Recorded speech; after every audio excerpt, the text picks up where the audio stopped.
Hi, my name is Andy Krieg, and I'm standing in between you and lunch, so I'm going to try to work through this pretty quick. I'm a farm bill biologist based out of the Lee, Darlington, and Chesterfield area, but I do work throughout the state. And I'm going to talk to you a little bit about our cost share programs through a variety of agencies and organizations that help you put the things that we're talking about on the ground. Some things that we try to address, especially the main organization I work with, NRCS, is inadequate space, food, water, or cover. We're trying to work with our practices to fill these needs that are absent on your ground or inadequate on your ground. Ways we do provide more food, cover, space in there is prescribed burning, supplemental plantings, earlier successional management, and selective thinning. These are just some of the things that we do as farm bill biologists on a daily basis. We're out there planting native grasses and wildflowers. We're doing prescribed burns. We're just coming up. We're doing some covey counts throughout the state on public land. Doing some mechanical work here on some public fields, and we also go to meetings and talk to potential landowners interested in our projects. Some avenues to address cost share opportunities are through NGOs, which are non-government organizations such as the Longleaf Alliance. They're a big organization that we work with. Some state agencies that we work with are the South Carolina Forestry Commission. They have the Forest Renewal program. And then the main federal agencies that we work with through NRCS and FSA, the programs in those are the Agricultural Conservation Easement Program, the Conservation Reserve Program, and the Conservation Stewardship Program, and the Environmental Quality Incentive Program. Just go through some of these organizations and what they provide. The Longleaf Alliance, their goal is to provide a sustainable future for longleaf pine ecosystems. They have several partnerships with either soil and water conservation districts or local organizations to provide more money available for landowners. They do a lot of science-based education and outreach, and they also do one-on-one landowner assistance and meeting with landowners and coming up with a plan and putting that on the ground. They also provide financial assistance. Some of their cost share opportunities in their program, they provide longleaf establishment at $100 an acre, prescribed burning at $15 an acre, mid-story hardwood control at $40 an acre, and they also will provide red-cockaded woodpecker inserts if you have a suitable property. An area that is near here is the lower Savannah River watershed, and the Longleaf Alliance has an initiative in this area where they're providing enhanced cost share payments to landowners. The idea of this program is the healthier the forest, the better they filter the water, and having cleaner water in these areas. Some opportunities, the same as pretty much anywhere else, but there's enhanced opportunities as far as technical assistance, financial assistance, or long-term or permanent conservation easements if landowners are interested. This is the second program I'll talk about is the Forest Renewal program. That's through the South Carolina Forestry Commission. This program encourages tree planting on private lands, ensuring future timber supplies. To be eligible for this program, you have to be a non-industrial forest land. You have to be a private individual, group, trust, partnership, association. If you're interested in this program, you must maintain the newly forested area in a forested condition for 10 years. So you couldn't go and just plant trees and decide you didn't want trees there the next day and cut them all down. but after 10 years you can harvest, you don't have any restrictions on your property. This program cost shares at 40%, which is a little bit less than some of the other programs I will talk about. But this is probably the only program, if you're interested in planting loblolly pine, that you're likely to get funded in. So that's just something available to landowners. Applications for this program are available at all South Carolina Forestry offices. Some requirements for this program is you have to have a IRS W-9 form, proof of ownership, and a forest management plan. If you don't have a forest management plan, the Forestry Commission will come to your property and write one at no cost to you. And it's always good to have a forest management plan so you know kind of where in the progression you are within that stand. Funding for this program begins on July 1st, and if you're not funded in the first go-around, you're waitlisted, and you may be funded in years in the future, which may be a problem if it sits out for several years, but you may get funded down the line. Some management practices in this program are site prep and tree planting. Also, timber stand improvement. If you have a lot of hardwood in your understory and your mid-story, and you're interested in spraying and mechanical removal of that hardwood, you can apply in this program. All practices in this program must be completed within a 20-month period of being approved. So after you get funded on that July 1st date, you have to actually go through with site prep and tree planting within 20 months. A little stipulation here, you must have a minimum of 10 acres and a maximum of 100 acres. So they're targeting small to mid-sized landowners to be a part of this program. Just as a addition on there, the reforestation applications will not be accepted until all marketable standing timber has been harvested from the area. And that's pretty much a standard throughout all these programs that I'm talking about. The trees have to be cut before you can apply to any of these programs as far as reforestation goes. But that's just something to keep in mind when you're going to put an application. Like I mentioned here, the South Carolina Forestry Commission has a lot of awesome services they provide at, I would say, cost or less to them. As you can see here, prescribed burning, we mentioned before, $21 an acre. Standby for prescribed burning is $80 for the first hour and $35 for any additional hour. That's really good for anybody who's starting out burning, to have somebody out there. They bring out their plow, they have it running in case something gets out of hand. They go out and they'll put out that fire and make it really safe for that landowner. Also, like timber marking, and if you're interested in a drum chopper, they do have a few drum choppers throughout the state that will allow you to do some hardwood control, but you have to have something to pull that piece of equipment. The next few programs I'll talk about are in the 2018 Farm Bill, and these are the programs that I work with the most. These are federal cost share programs that are available through FSA or Farm Service Agency and the Natural Resource Conservation Service, NRCS. These are voluntary conservation programs. Nobody's forcing you. Even if I come out to your property and write you a plan and tell you what all you can do to improve your habitat for quail, no, you have to pick and choose what you actually want to do on your property. The main targets that they have right now are things that benefit soil health, water quality, air quality, wildlife habitat, and energy. These are all things that NRCS has put a priority on.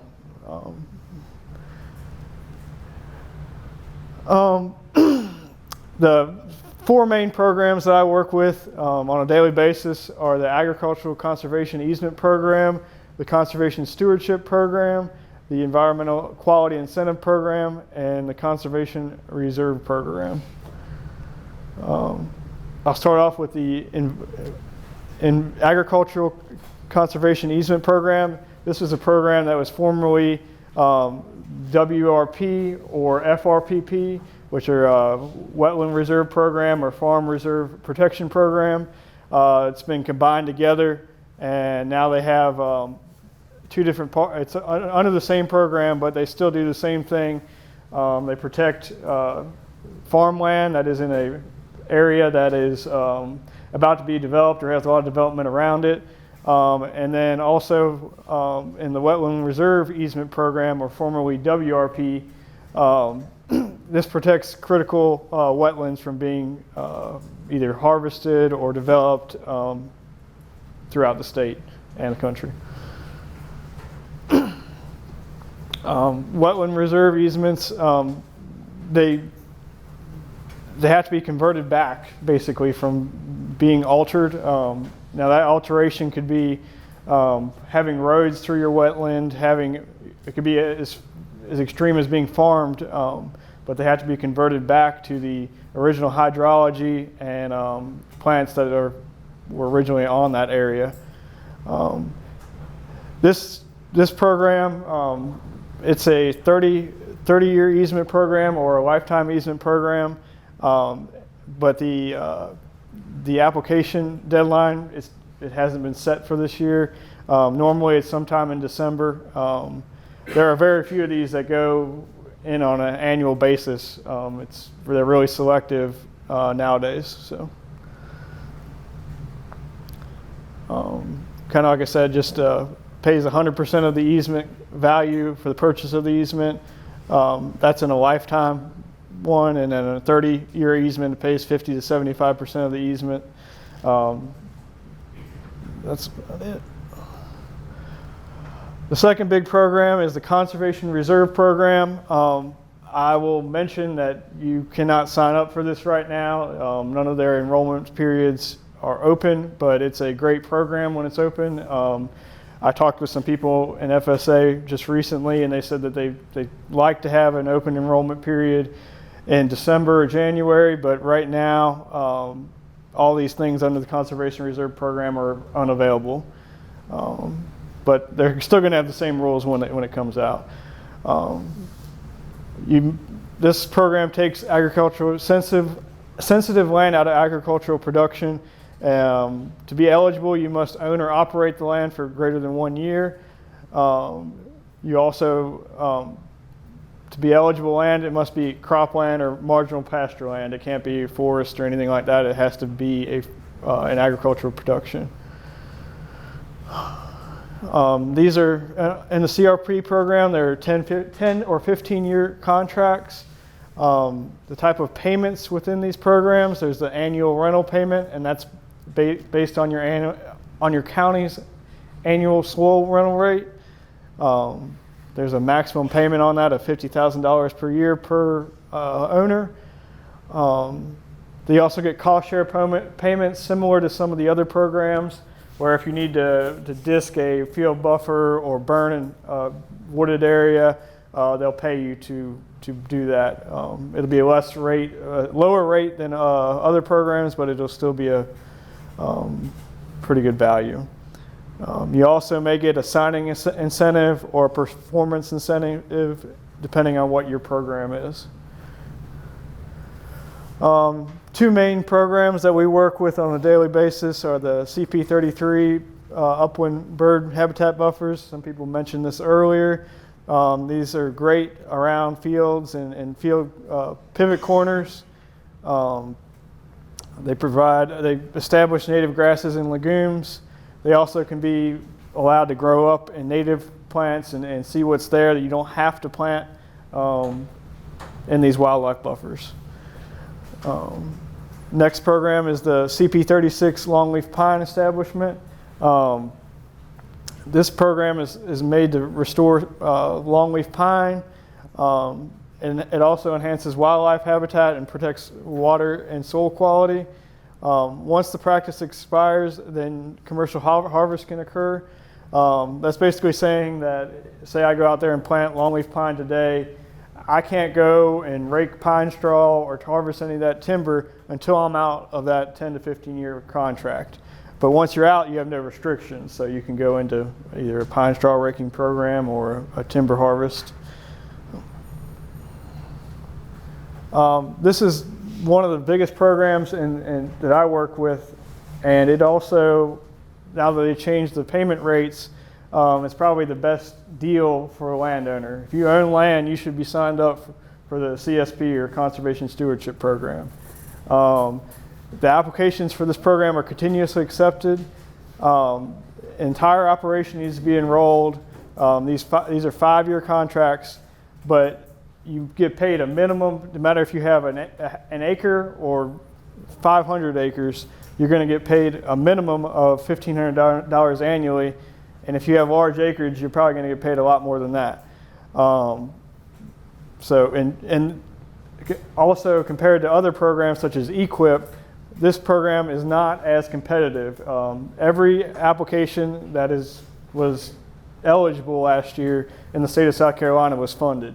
So if you're interested in doing this program and sign up for just a little bit longer of a period of time, then you're almost guaranteed of getting funded.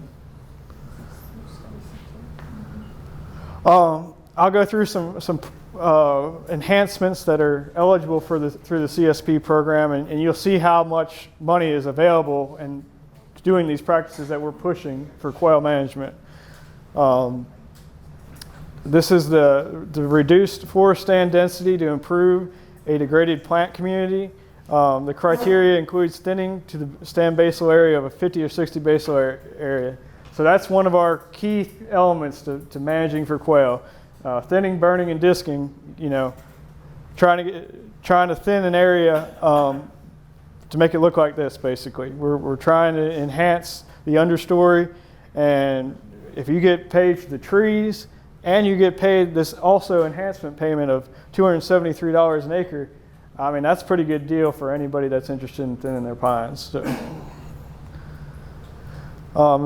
Next enhancements I'll talk about is planting native grasses or legumes in the forage base to provide plant productivity and health. This is probably one of the most common things is going out there and you don't have an acreage requirement. So if you want to get that minimum $1,500 payment, I can go out there and plant a little patch of ragweed, a little patch of partridge pea, and also get this little cost share payment of $50.50 an acre, and I'll get that annual base payment also of $1,500 an acre.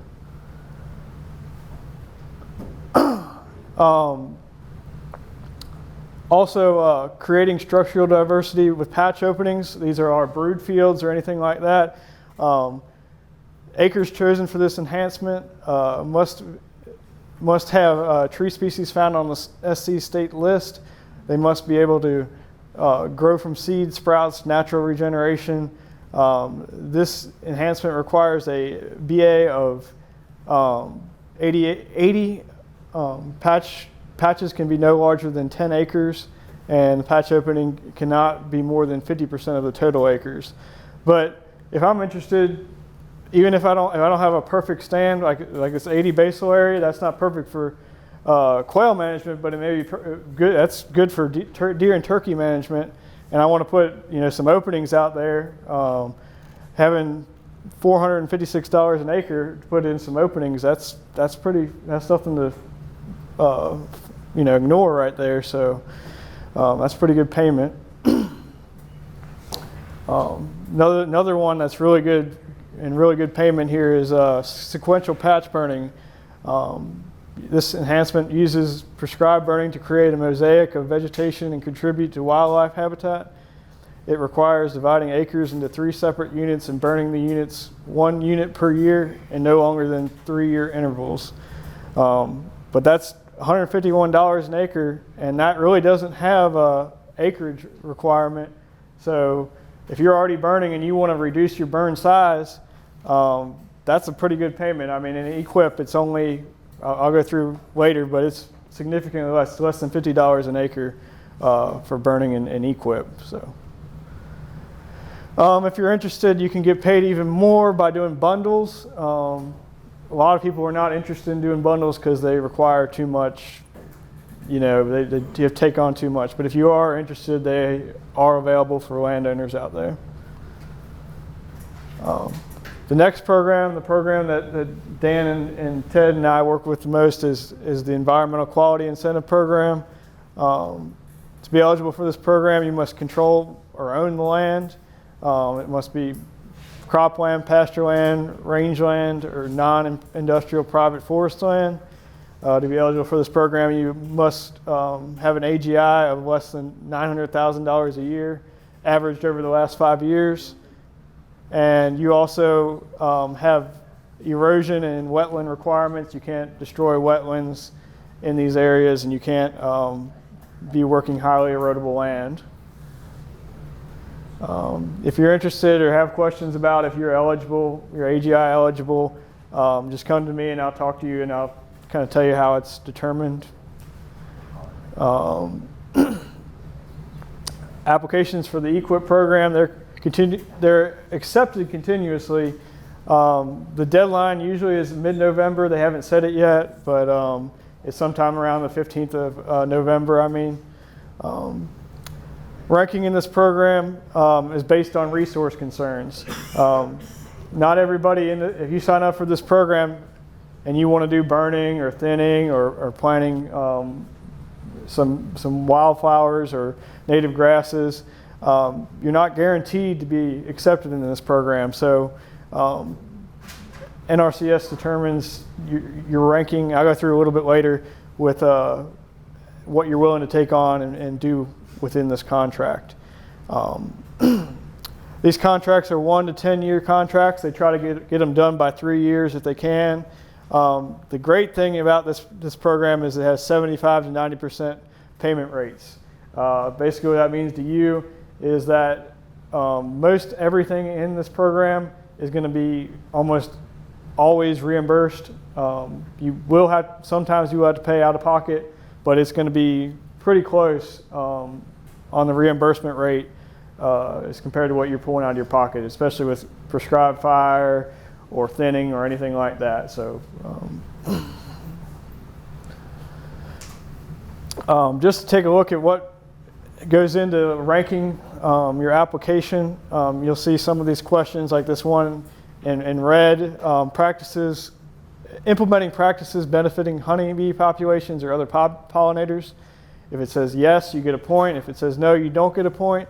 Like I said earlier, there's an emphasis on planting pollinator habitat through NRCS right now. There's also an emphasis on prescribed fire and also invasive species control. If you see that second question addresses the invasive species control. So if you're interested in bumping your EQIP score, doing those 3 kind of management practices is going to help your score out, and it may help you get paid to do other things that you're more interested in. And if you're interested in bobwhites, pollinator habitat is pretty big for you because that's breed habitat. Correct. Yeah. If you're wondering why that was important to us. Here's some more state issues. As far as state question goes, are the offered acres adjacent to an existing longleaf stand? Yes or no? That's where one thing, if we can be close to longleaf, it gives us more opportunities as far as burning and thinning goes.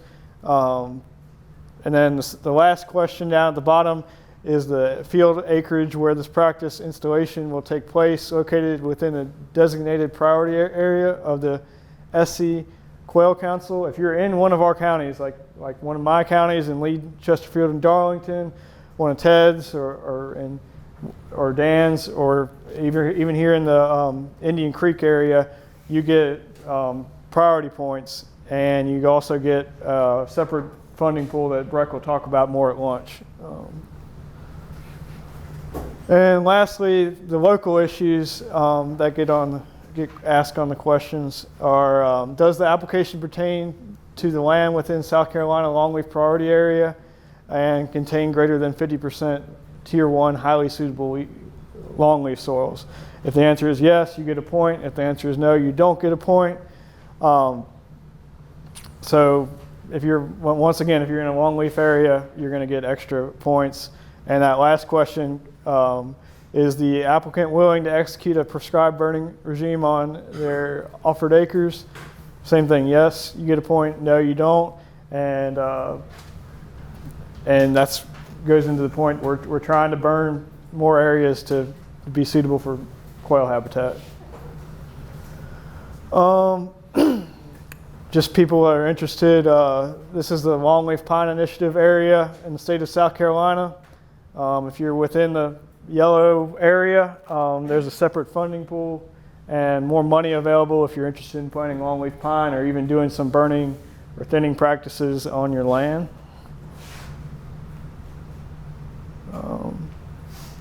This is an initiative to improve longleaf pine forest health. It mostly has established new longleaf pine forest land. Some conservation practices within this initiative are tree and shrub establishment, forest stand improvement, prescribed burning, and fire breaks. The next initiative we'll talk about is the Bobwhite initiative. That's what all of these biologists work under, is the South Carolina Bobwhite initiative. There's the map of kind of the counties that we're in. Like I said, if you're in one of these counties and you're interested in doing some quail management, there's some money available, and we're definitely here as biologists to write plans and help you get better habitat out on the land. Some payments through the initiative. Thinning to 60 basal area is $39 per acre, and thinning to 50 basal area is $48 an acre. Like I mentioned before, that's a lot lower than what's in CSP right now. If it was up to me, I'd probably go with the CSP program and payment. Prescribed burning, also $32 an acre. That's still going to cover your costs probably, but if you're interested, the CSP program is probably going to pay a little bit more. Fire breaks, they pay 24 cents a foot. That really adds up if you got a bunch of linear feet of fire break that you need to install to either make your burn smaller or start burning your land. Field borders to install field borders, it's $97 to $949 an acre. To do some patch clear cuts or to create brood field areas, it's $295 an acre. Planting some conservation cover, wildflowers, native grasses, that's $142 an acre up to $1,265 an acre. Again, that's all depending on what you're planting, that price difference. Does anybody have any questions? Or? What you said, that CSP program, or what was that? Yes, sir. CSP program, or Conservation Stewardship Program, and that's available throughout the state. There's no initiative areas that's available. Is that state or federal? It's federal money. So I see the federal people for that. Yes, sir. Go into the NRCS office, USDA office in your county. I have a ton of questions, but I'm not going to stop lunch. But just real quick, why would they directed me into EQIP first, and they said do EQIP now, and then this time next year you'll go into CSP. Well, they're probably it's probably the DC directs a lot of these things. So I mean, and they probably didn't know, like, these payments just went up significantly this year. Up till now, the payment was less in EQIP than in EQIP. So now you may have some options. I don't know how far you've moved along in your management, but you could definitely add on CSP to your management plan. So. What county are you in? Orangeburg. And Dan Peebles back here, he'd be happy to work with you on that. So. But you can't be in both programs. Yes, you can, but you can't be signed up to do the same practice in both. Okay. So you can take the best of both. Yes, ma'am. Yes, ma'am.